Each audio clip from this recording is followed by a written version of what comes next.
Hi traders, and welcome to the daily recap show for today, which is Wednesday the 5th of January. So this morning we said that the FTSE was bullish but had shown some slight weakness overnight, and if we saw acceptance below the 74.56 to 66 area, then we could see a slightly deeper correction. However, we said if we held 74.56 to 66 as support and then broke above 74.84 to 94, we could see moves towards yesterday's highs at 75.13 to 23. So let's go and see how it played out in the FTSE today.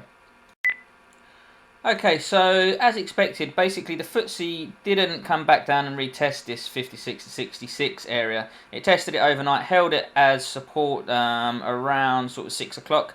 And then in the future session from 7 o'clock, the pre-cash session, we pushed up into this 84 to 94 area. We briefly held it as support, but on the cash open, we got this nice bullish candle here. We've got a quick spike up, pushed down, held it as support, then pushed up through. So that candle there really was the inclination that we was going to get the acceptance. We had one push, we failed, and then got the second push up through.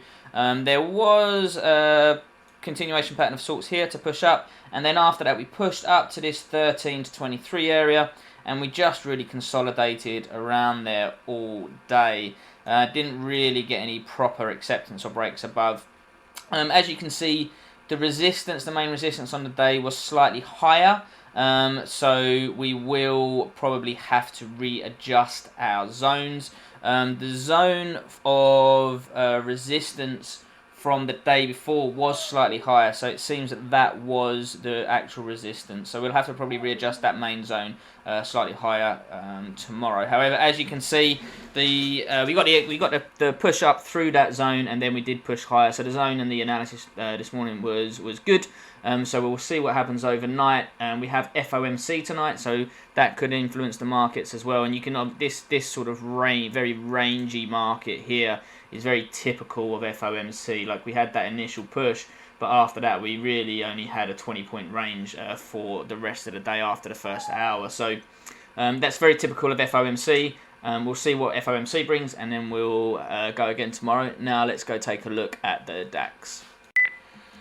So the DAX, we said, remained bullish, and if we could hold 16.065 to 080 and then break above 16.145 to 160, we could move towards yesterday's highs at 190 to 205, and then breaks above there, we could see a move towards the all-time highs at 16.275 to 290. So let's go and see how that played out as well.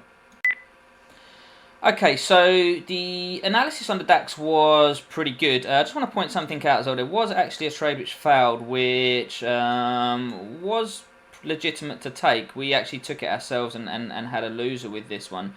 So we held the 16.065 to 080 area.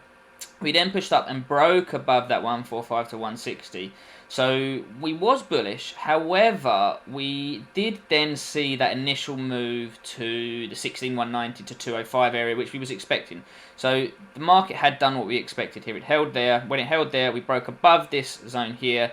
It was all very choppy though earlier on, without any real clear signal to get in on. Even on the 1 minute chart when we was looking at this, there was no real clear signal to get the break above this zone into that zone there.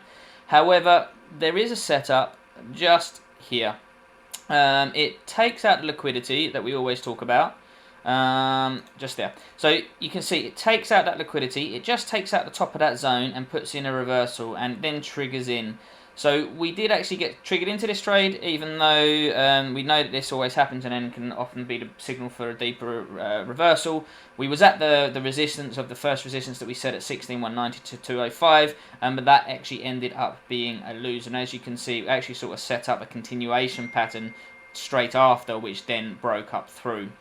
We then actually went on and did exactly what we said might happen if we got sustained breaks above 16.190 to 205. Which was, we got that move up to 16.275 to 290. Now, there was a couple of other opportunities that we could have traded here. One, on the long side, in that we said that if we broke above this 190 to 205 zone, we could then see a push up to the 275 to 290 all-time highs. Now, there is a breakout pattern. Let me just go and draw this for you. Okay, so as you can see, we've got a clear level of resistance here, which have been touched sort of 1, 2, 3, and several times around here. We were just starting to hug that 8 EMA as well, building, coiling up, and then we got the breakthrough. So this was quite a good breakout. It was a pre-breakout pattern, breaking, balancing around that zone of resistance, coiling, and then breaking up towards to hit that resistance zone. So that was one trade that you could take. Now, if you're trading it, there's several different ways of trading breakout patterns.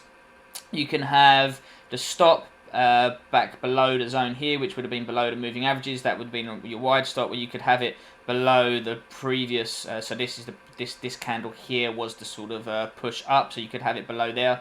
So different ways to trade. Obviously, different ways will have higher chances of success rate, but also better risk to better or worse risk to reward. So different rates of risk to reward. So you have to decide yourself whether you want tight stops with a higher risk to reward and a lower hit rate, or whether you want wider stops with a lower risk to reward and a higher hit rate.